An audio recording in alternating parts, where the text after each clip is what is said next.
How are we doing today, YouTube? This is Starter TCG coming at you guys with a proof of concept for the most part. This is heavily inspired by Chris Lofton TCG's top 16 branded Mitsurugi Magistus build. For the most part, the entire purpose of this build is to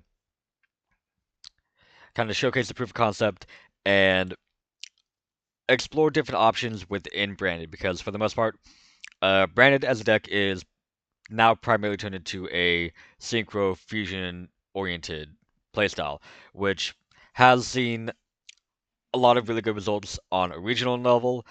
Now, for the most part, this is to kind of showcase what you can do if you break off those limitations by thinking past the fusion and synchro locks that Fall in the White locks you into, and expand on that with something like the Spriggan's engine.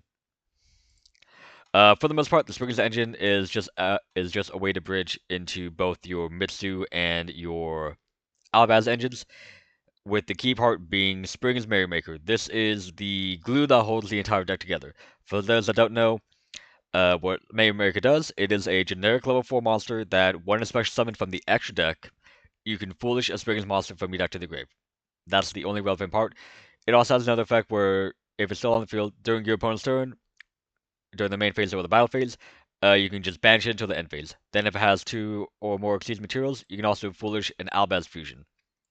So, pretty straightforward. We're primarily using it for this effect right here, the Foolish effect. And because it is a generic level 4 Spriggan's monster, we can also slap on a Gigantic Champion Sargus on top of it. Because as long as you have a Spriggan's Xyz monster, you can just slap that on top without having to have 2 level 8 monsters. Which, coincidentally though, because we have the Mitsu engine and a bunch of level 8s here, we can just make this as is. We're using it for the main part of the effect that we're using it for is while this card has material, you can add one Spriggan's or Therion card from your deck to your hand. So in the past, this used to be used as a way to just get an Omni Negate in the form of Therion King Regulus. This card right here, which you can target because as long as you're able to get the Sargus engraved, you can go Regulus to special summon it and equip, and yes, we have the Omni Negate. But that's not what we use it for. We use it as a way to search Tally Hero Spriggans. This card, when you activate this card, you can also detach up to 3 materials from monsters you control. Add one Spriggans monster from your deck to your hand. Then, if you detach any materials at activation, you can special summon that many Spriggans monsters from your hand or graveyard. So, for the most part, the main part of the combo is to go any 2 level 4s into Merrymaker. Merrymaker, Foolish your kit, your Spriggans kit, overlay on top of Sargus. Sargus add Tallyho. Tallyho detach 2. You'll add your Tri-Brigade kit, and then you'll special summon both. And that's how we get into the next bridge, which is Gung Ho Spriggans. This is a newer card from Burst Protocol that is 2 level 4 Exceeds monsters.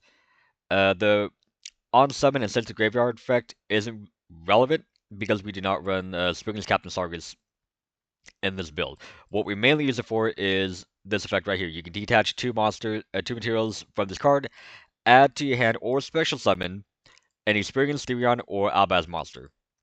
You can only use one effect per turn and only once that turn. So that's why we don't use the effect to special summon Sargus. We use it to special summon any one of these guys. There are a lot of different ways you can play this deck. You can add the Dark Magician.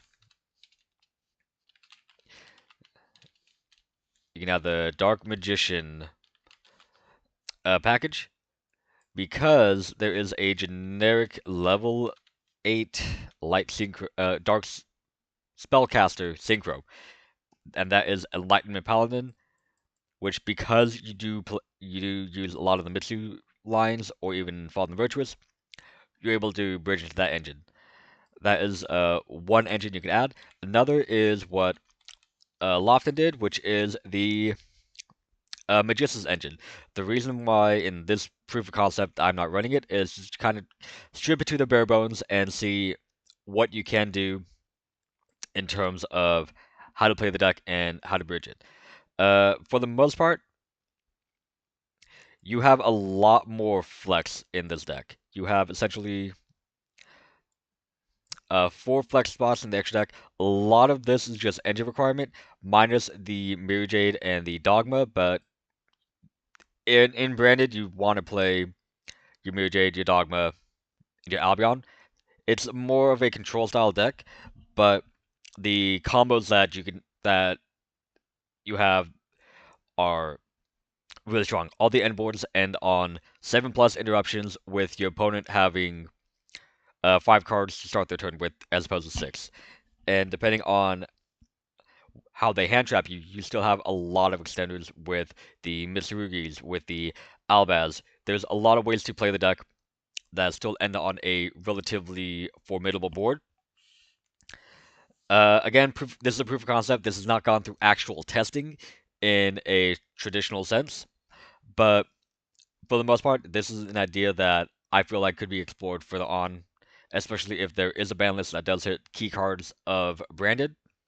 But without further ado, let's go ahead and go to two of the combos. One being a Mitsu combo that bridges from Mitsu into Albaz, and one that's from Albaz that bridges into Mitsu, with the main card for that being Chozu of the Trillion Hands.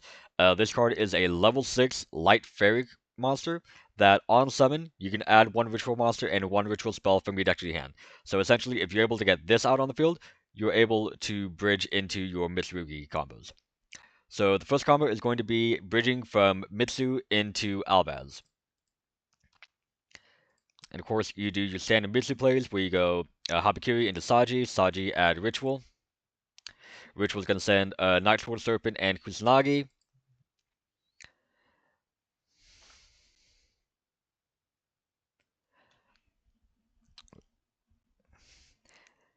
And for the most part, a lot of these combos are either just one normal summon, or you don't use your normal summon. In this case, you don't use your normal summon with the Mitsurugi part of the deck, which is actually really cool. So yes, so we do overlay both of the rituals into number 80, and you'll see why in just a moment. But this is kind of helps make sure your Merry Maker play goes through. I mean, if at some point they were to nib, you still have a couple different options to go into.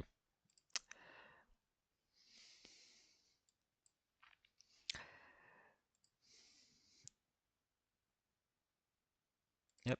And so yes, this is why we can comfortably attach our Murakumo and our Habakiri, because Tally-Ho just has to detach any monster, not just Sagas, but can detach from Photon Lord.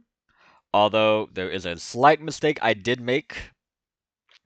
That's just because it's hard to detach. You do have to keep your Habakiri attached to Photon Lord just so you can use the detach effect. So you are gonna have to detach one card from here, but it doesn't really change the outcome outside of just having Habakiri attached to Photon Lord. That way you have a negate. And the reason why you do send your kit is, say for some reason you don't have a way to summon. You still have your Tri Kit to normal summon, link off into SP, and Kit will reborn the other Kit. And this Kit will add your Fallen Rituals or whatever brand spell trap you wish. But now you see, and we are technically supposed to put the Fua back because it is a 1.5 card combo if you choose to add the Fallen Virtuous.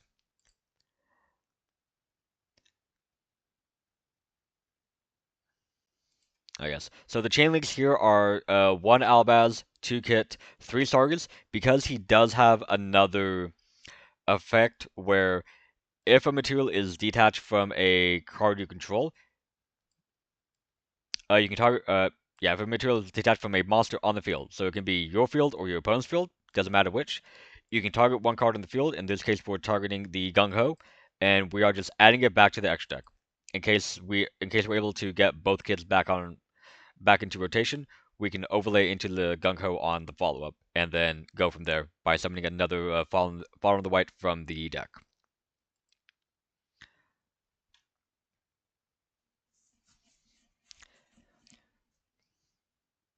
And of course, we do a classic Chainlink 1 Golden Sorcerer, Chainlink 2 Quem, because we do have a legal target engraved in the form of Ecclesia. We just flourish the Cartesia, and then on resolution of the Golden Sorcerer, we're able to special summon the Cartesia. So this is where we have one hand rip. And again, this is the only time you can use your normal summon, just to get into the SP. So, as you can see here during the end phase, we do have, technically, again, one interruption in the form of Photon Lord, or if you do want to run number 30, I believe it is, Lancelot, as a pure Omni Negate, you can. Sargas pairs well with the Photon Lord. SP is another form of interruption. Mukuruma as well. Ecclesia is able to get you into your Fall of Albaz, and Albaz itself can get into your Mirror Jade or your Dogma or whatever Albaz fusions you choose to run. Fall of the Virtuous, Mitsurugi, Great Purification. So again, that's 1, 2, 3, 4, 5, 6, 7 interruptions against your opponent's 5 cards, which paired well with other non-engines that you have, it could be a lot more. This is again all off of just one Habakiri. The next combo we have is normal summon Fallen of the White. This is how we'll bridge from the Albaz engine into the Mitsu engine. And again, the entire purpose of this is to kind of break the limitations that is Fusion and Synchro from Albaz. We want to expand on to the different parts of the extra deck that we have.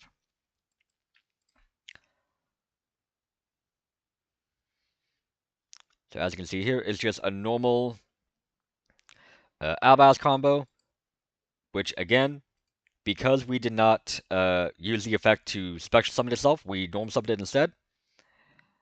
We were able to go into our Merrymaker, because this locks you for the rest of the turn once you, this locks you for the rest of the turn once you special summon it from hand.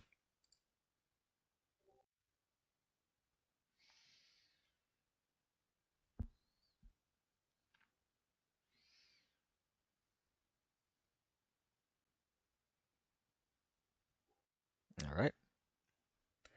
And so this is the main part of the bridge where you're able to go from your Albaz combo into your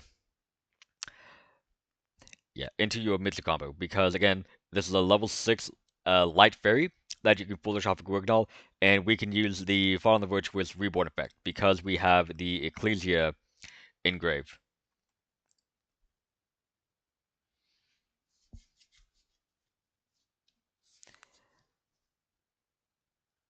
And yeah, as you can see, the board is kind of clunked up. So for the most part, whenever you use your Gung Ho Spriggans while you have Sargas on field, you want to bounce the Spriggans back to hand just to clear up the extra monster zone.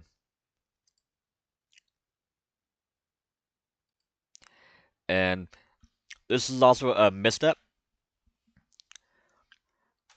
but because you don't necessarily need to tribute a reptile or Mitsurugi, you can tribute your Albion. That way you can get that in the grave, and you can set your Fall on the Virtuous at the end phase.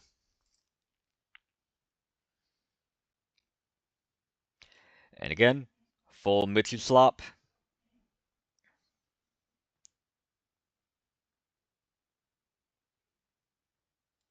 So as you can see, the end boards are relatively the same. You have SP, number 90, Sargas, Murakumo, Ecclesia, and your Mitsuru and your Great Purification and Fallen Virtuous.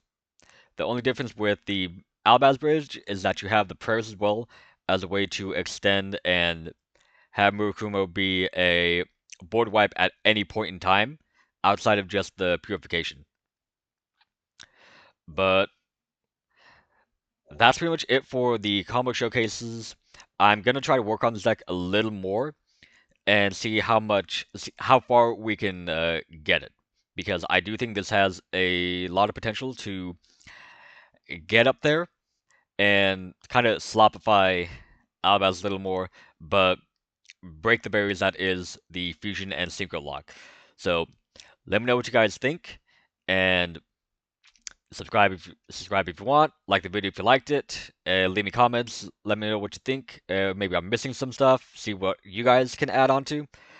Without further ado, that'll be it for the video. See ya.